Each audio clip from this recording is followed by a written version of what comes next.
Master the business of speaking with your hosts, Taylor and Austin. You're listening to Technically Speaking.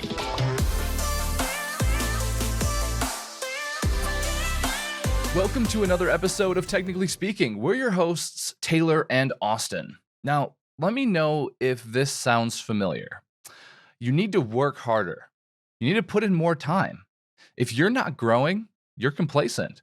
And if you're not working 80 hours a week as a business owner, do you even care? It's these types of comments that have created a toxic culture of entrepreneurs who believe the only way to succeed is to grind away while everything else in their life suffers. Why? Pride, ego. It's in the way. And today we're talking with Howard Mann, a business coach, keynote speaker, and author on how to get the most out of your business. Now, Howard believes that we need to leverage our business to create the life we want, not leverage our life to create the business we want. So if you're at a point where you're not as happy with your business as you could be, or a sense of feeling stuck, this episode's for you. So here's why you might not have the business you deserve. As always, stick around until the end for some awesome resources, and we hope you enjoy this one. See you in there. All right, and we are live. Howard, it is incredible to have you here today. Welcome to the show. Hey, it's great to be here. Great to be with both of you. Oh yeah, man, it's our pleasure. We're excited for this episode. Also, you just helped us level up our podcasting setup right before the show. So thanks for that. Anybody that's interested, audio plugin CRISPR.ai, something like that. Crisp, KRISP.ai takes out all of the, in case you don't want to hear the dogs barking in the background or sirens. I'm in New York City, so if you don't want to hear sirens going by, it takes that all away. It works great, actually, in a Zoom working world. Yeah, man. Well, okay, for you podcasters out there listening to this, there you go. Go check it out. You can thank Howard later. That's right. Now, Howard, we were introduced by a good friend of ours, Rich Mulholland. Yes. Had him on the show a couple of times. So this is going to be a really awesome episode. Of course, any friend of Rich is a friend of ours. And what I love about when we were doing our research initially, after we had gotten introduced, you really have this like kind of mantra on your website. And we're going to talk all about this today, but strategy and execution and how to get the business you actually want. And I landed on your website for the first time when I was doing research, and my feelings were a little hurt by the headline that you have on that site. It caused me a point of reflection, let's say. So tell us about that. Where did this idea come from? What is that headline? Are we allowed to curse on this? Of course. Yeah, we've got the explicit label. All right. So it says "fuck your pride" in big letters on my website. And the genesis of that is that I do a lot of work with businesses that are and entrepreneurs who are stuck or struggling or have fallen out of love with their business. And when I thought back to why so few of them ask for help, it is true that people don't ask for help until the pain is severe, or it's so severe that it outweighs the asking for help. And where I sort of settled on as to the why of that is pride. Pride of looking bad to your peers, pride of feeling that, there's this entrepreneurial bit of a smokescreen that's occurred over the years, where if you're an entrepreneur, there's these sayings that you're supposed to build the runway when you're landing and build the parachute on your way down, and all of this bravado stuff that just I think is harmful. And so your pride really blocks you from having the business that you want. Your pride blocks you from being able to just focus on the parts of the business that you want. And then there's lots of great quotes about pride happens before the fall. And I think that the core of it is the subtitle of "Fuck Your Pride" is "Fuck Your Pride so that you can build a business that makes you proud." And our ego and our pride can often really sabotage us from having the business and the life that you want. Yeah. I think sometimes we need to sort of get in people's faces a little bit, or have somebody get in our face in order for us to get the idea, and like "fuck your pride" is a pretty aggressive statement, but like to your point, right? It's speaking to this like softer side of entrepreneurialism that I don't think it's talked about enough. No. And like, I'm speaking about this as an entrepreneur. Like, I struggle with this a lot myself. It's really difficult just being an entrepreneur, period. But certainly knowing like how or where to go to get that help, and then to get beyond yourself so that you can be honest and real and put yourself out there so that you can improve. But it's a scary and it's a tough thing. So anyways, I like that it's a really bold statement that's sort of speaking to this softer side of entrepreneurialism. Yeah, we need more of. Every client that I've worked with over the years has come to me saying that they need help with something that is not actually the real problem. Mm-hmm. Because pride is in the way. And over the course of some conversations, it moves from, well, if I only had a few more clients, I just need some help with sales, or I need some help with marketing. Then if you dig enough and you ask people, well, but how do you feel about your business? How do you really feel about your business?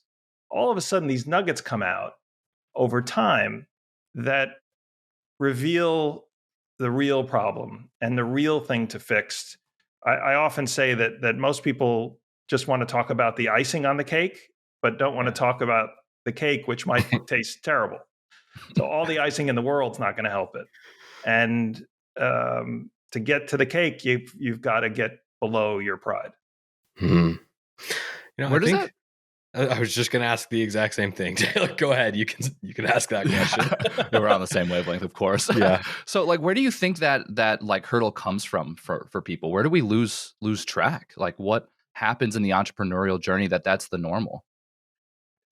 Well, it's peer pressure is one way. The stories that are out there about, you only read really about the stories about the entrepreneurs who killed it, crushed it, built up this massive thing, sold it for $1 billion. All of those stories are out there.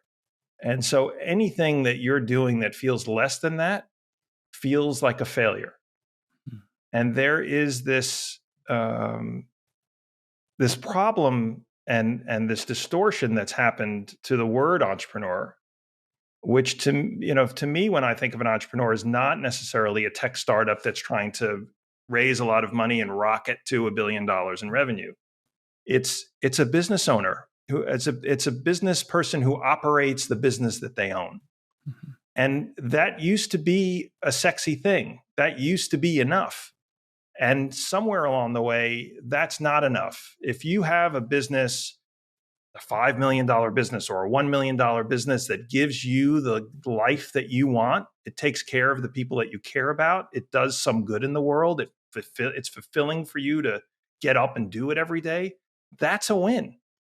It doesn't have to be anything else. And so I think it's been distorted by what an entrepreneur has come to mean, and this feeling that having a business that's just enough for you is a failure. And walking around feeling that your business always needs to be more is a lot to carry around. That's a lot of weight to carry with you. Yeah. Well, even if you can just define what you really want, and I know this is something that we'll probably talk more about later on. You have a book that sort of speaks to this that's going to come out soon. So teaser, everybody. But like, even if you just know where you want, like the hard things that you have to go through to get there can become worth it, you know? And like the problem with like, I hate pointing fingers because there's no one culprit, but social media is a pretty good example of this mentality, this hustle culture that you could probably call it, where go big as possible. And that's the only solution, right? Like it sets up this, to your point, this never ending like scenario where you just have to keep pushing forever. And like, you never even know if you're going to get there. And so if the future is totally cloudy, then when we're doing the hard things in the time, like we lose the meaning there because there's no reason for our struggle and we feel demotivated. And like, it just feels like it's not impactful and you're never doing the right thing. And you're constantly wondering and second guessing yourself if you're going to make the right choice that day. And like, you're right. It is heavy. It's really heavy. And I think there's a lot of people that are walking around with that, thinking that that's normal entrepreneurialism, because there's a lot of the culture out there, especially this hustle culture crowd, that tells you that if you're not struggling for those reasons, then you're not even successful at all. So I think I'm just trying to tie back to your main point originally, that this largely comes from peer pressure, because I totally see that out there. And even more to that point is there is this idea that if you say to somebody, how's business? They're like, look, I'm a business owner. They've become resigned to the fact that this is This is the just way it the is. way it's supposed to be. Yep. It's supposed to be this soul crushing 24-hour-a-day grind for some period of time, because someday it will have a big payoff. Yeah. Someday it will have if I just do a little more, if I just work a little harder, if I give up more of my life, if I ignore more of my relationships, if I take that vacation in 10 years, that someday, and maybe, it's my age and experiences that I've had, but I've met enough business owners where that someday never comes. Never comes. That the world and the pandemic is a big wake-up call to that. There are businesses that were humming along and doing great, and that someday was coming, and the floor got pulled out from under them. And if it's not that, it's over the years, there's been recessions and economic turmoil or shifts in the world where, print media disappears and it's going digital. And if you miss the turn, it's over. And I've met with enough business owners who are counting on selling their business to retire, or for the rest of whatever was coming the rest of their lives, who found out that the world changed under their feet. And all of those years of pain turned out to be nothing because the business had no value. And so those experiences left me feeling and sort of asking the question, what if you could design a business where you enjoyed the journey all the way through, and the someday would be a bonus? Yeah. But if it didn't happen, you didn't feel like, well, what was I doing the last 10 or 20 years? Right. But there is, just as you said, there is this hustle and grind, and it's supposed to hurt. It's supposed to be painful. You're not working hard enough. You stink. You're a terrible entrepreneur. At the expense of what? We only get one sort of ride here. Why should 5 or 10 years be awful? That's right. Especially if you don't have an idea of why you're even chasing why you're doing it. The goal. Like if it's just for the sake of, more for the sake of more. That's right. Or just keeping up with the Joneses, which is, a story as old as time. Why are you doing it? And that, going back to what we talked about getting underneath your pride, it requires some self-reflection to say, what actually do I love about my business? What parts make me get up every day? And what is my state of enough?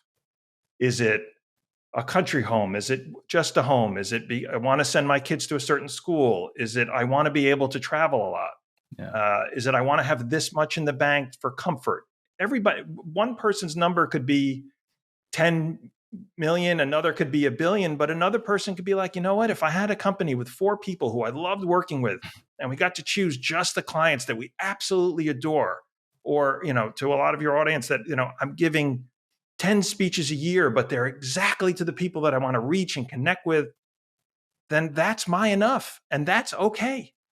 If it gives me the life that's fulfilling for me, that's okay. And that's not talked about anymore.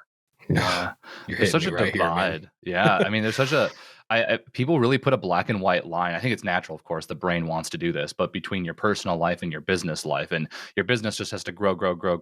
And, whatever happens over here, happens over here basically. And before you know that, you lose sight of all of it, especially if you don't have like a feedback loop or a way to kind of reassess if you're doing the things you really want to be doing.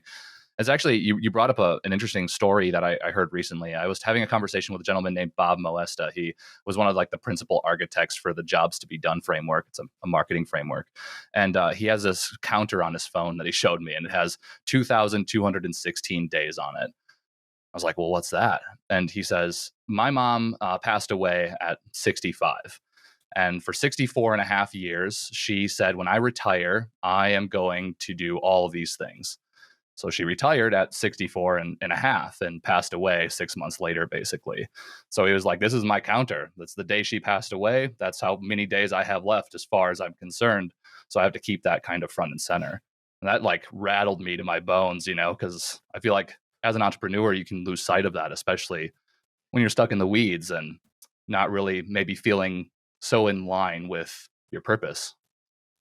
Yeah. And just to have some understanding that, wait a minute, I'm actually supposed to be enjoying the journey. Yeah.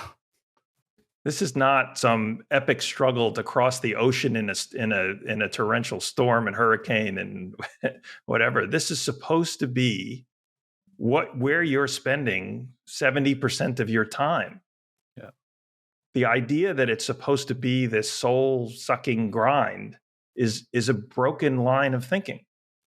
And when you can unlock yourself from it and ask yourself, so many of my clients, what I wind up doing from a coaching perspective is, if I can help you isolate what part of the business do you love, and it's usually the thing that they were doing in the beginning that caused the business to grow. And as the business started to grow, they're like, well, I'm the entrepreneur here. I should have to do everything. So now I'm doing HR, and now I'm doing accounting, and now I'm doing all the things where I think that I'm an entrepreneur, so I'm supposed to do it all, but I'm actually not the best at it. I don't enjoy it.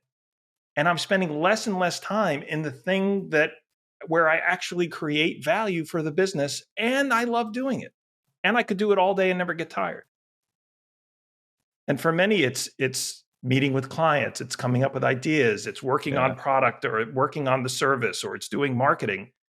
And there is a huge unlock to let yourself say, you know what, if I can spend more and more of my time doing the thing where I create the most value, there are other people who love doing the stuff that I hate doing. There are people who love HR. There are people who love to do sales and marketing, if that's not your thing. And when you can get everybody in the right place doing the thing that they love the most, the growth will happen in a way that doesn't feel like dragging a boulder up a hill. It'll start to feel like something that just happens because everybody's doing the parts that they love, and momentum takes over. This kind of reminds me of Gino Wickman in his book Traction. He talks about one of the principles there is right people, right seats. So I don't know if that's inspired you. There's a lot of that. Even in Tom Peters' in Good to Great, they talk about the right people on the bus and the right people off the bus. Yeah. And I think the traction and things like that are amazing to get your strategy organized. And the only piece that I not argue with, but I think is missing from some of that is, first you got to get your mind right. Because if the strategy is not right and your direction is not clear, then all of the organizing your strategy is not going to work. So the underlying piece is, what's my enough? What are we great at? How do we become famous for it? And then how do we build momentum on whatever it is that we love doing? And then I think tools like Traction and EOS and Gazelles and Scaling Up and all of that stuff is phenomenal. But first, you got to know why you're doing it and who you're doing it for and why anybody should care. Yeah, that definitely makes sense. I'm seeing potentially this like cart before the horse conundrum here, because I think that there's a lot of entrepreneurs that are vaguely at least aware that they need to be able to offload some of the things that they're doing so that they can be, we call it in the zone of genius, right? Doing the thing that you love doing, that you're best at doing.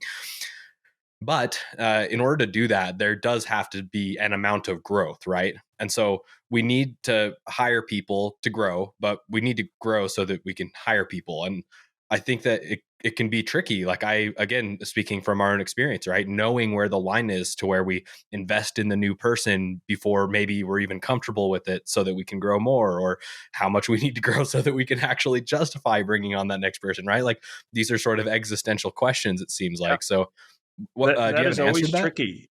Yeah, there's a little exercise that I do with folks where, the tasks that you do in a day, for somebody running a business, you're just doing them. You don't really have a sense of what they all are.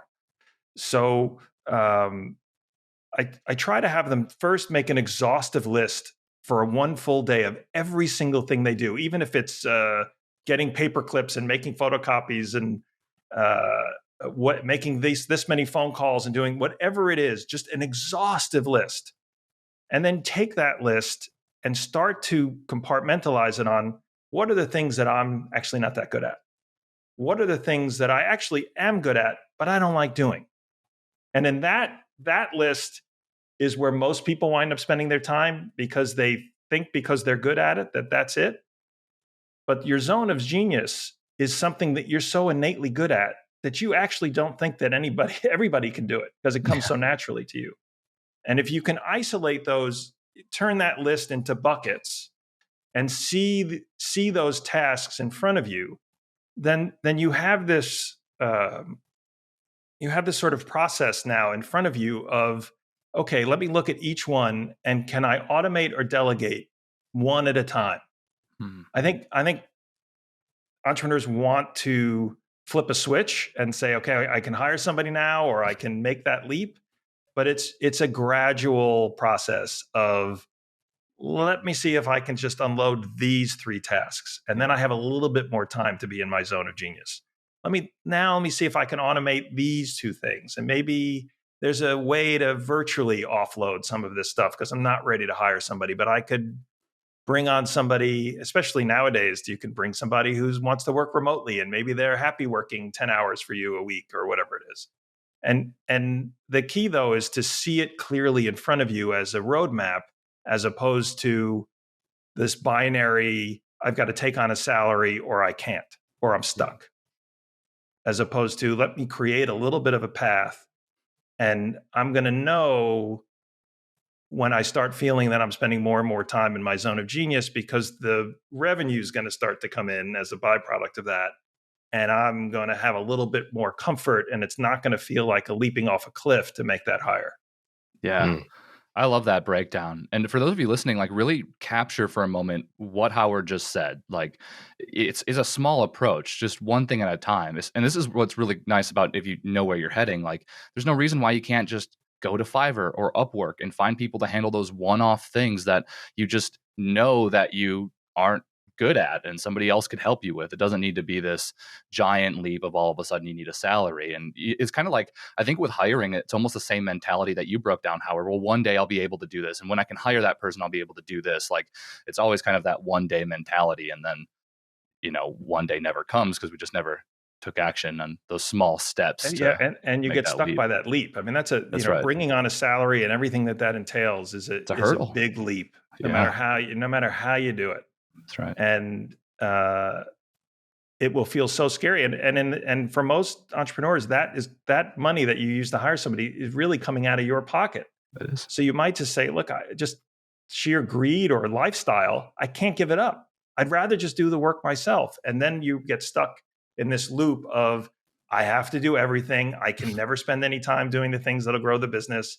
But I don't want to give up the salary. So, but there's a lot of ways to do it. I've had lots of success with Fiverr, with somebody on Upwork, with 99 Designs, with different places where there's some extraordinary talent. And now I think we all learned through the pandemic that geography doesn't matter. I mean, the person who did the design for my book was in France, and they did a beautiful job. And that's all they do all the time. And it was economical, and it saved me time and energy. And you have to first understand what it is that you'd like other people to do. And I find that just the act of listing out everything that you do in a day or a week is an eye opener, because you're just so used to doing it that you didn't realize all of the non-productive things that you're doing in the course of a day and a week. Yeah. Well, that's a super practical tip. I like that. And this actually brings up a point, a question that I wanted to ask you, again, based on stuff that we saw on your website and, the mantras that you preach. But it's this idea that strategy without execution is useless. So where does that come from, right? Because we've been talking so far about some of these, I keep saying softer. I don't actually think that that's the right word, but the humanity side of running a business, right? But that statement is very much an action-oriented exercise. And so I can tell that there is a balance there for you, right? Where we want to be running the business that we want to be running, but we still have to go get stuff done. Like, we're still running a business. So anyways, I'd just love for you to unpack that sentiment a little bit. Yeah, well, it's like it's why that book Atomic Habits is so popular, because it's that there's that saying, a goal without a plan is only a wish. Mhm. You need to be able to get shit done. Get shit done. So Yes. there's two pieces to it. It's first, you have to spend the time to understand what has to get done, so that's the right things to get done. I think a lot of companies spend a lot of energy on a lot of things that are not as focused. There's more noise than signal. Like, there's not enough focus on the thing that actually makes them money, the thing that will actually grow the business, the thing that their ideal clients actually care about. And so there's time that has to be spent on that. But once you figure that out, everything after that is being in action, executing against that. If you say that we're the best in the world at this, then, and these are the people who need it, and we need to make sure that they know we're here, and then we need to deliver it, either product or service, then everything after that, once you get your North Star, then you need to be rowing frantically towards that North Star. Otherwise, you're just staring at it. So that is the goal, is to find some balance of where do we need to go, and then once we feel really good at it, let's just go like mad in that focused direction. It's like that analogy that, the sun produces millions of kilowatts of energy. I can go out and stand underneath it for 3 hours and I get a sunburn. Or you can get a laser with 20 kilowatts of energy and direct it in one small place and it'll burn a hole through metal. I mean, Right. that there's something to be said about that, right? I think that's a good analogy. Yeah, absolutely. If once you figure out where you're supposed to focus, then you really have to move against it. Otherwise, it becomes too tempting for something else to come along. A lot of entrepreneurs have this shiny object syndrome, where they browsing through social media, or they go to hear a speaker speak who says this is the new thing, and they're like, okay, forget the direction we were going. We're going over here now. And each year is a different direction, and you're zigging and zagging everywhere, and there is no clear focus to. There's this great sort of. No, it's just to throw out another mantra, is don't lie about who you are. Be relentless about being the best at what you do, and those two things are super helpful. Once you figure out, like, this is what we're great at, this is what we're not great at. Those are both important. And then once I figure that out, how do I build momentum around it? How do I prove it? How do I make sure everybody knows that I'm the best at this thing? As opposed to, yeah, sure, we can do that too. Yeah, we'll do that too, because you asked, you'll pay us. Okay, we'll do that. And you wind up with this watered down mishmash of why you look like every one of your competitors, because you're all saying you'll do everything and all you have to do is ask. Wow. You're speaking to our souls, Howard. What was funny about your last explanation there, especially about get shit done, is to my left, we have a poster. It's a Speakerflow branded poster. We've talked about dropping it on our merch store one day, but we'll get there. It says get shit done. The challenge, though, that I have with that poster, and why I think I want an update, is because it's not just about getting shit done. It's like what you said. It's about getting the right shit done. And being in line with your North Star. Part of our coaching program actually is immediately defining this thing. We call it conveniently the North Star. Like, if we have no clue why we're doing what we're doing, what is the point of all the strategy that we're about to talk about? Like, it has to be in line with what you actually want to do with it. So you really unpacked that for us, and I think it really resonated with us here at Speakerflow. So thanks for sharing all that. Yeah, a great point. It is about getting the right things done, and understanding what that is. Without that, you are just getting things done. So That's right. The strategy is important, to figure out what that direction is. And then the execution. It's not constantly just feeling that you got a lot done.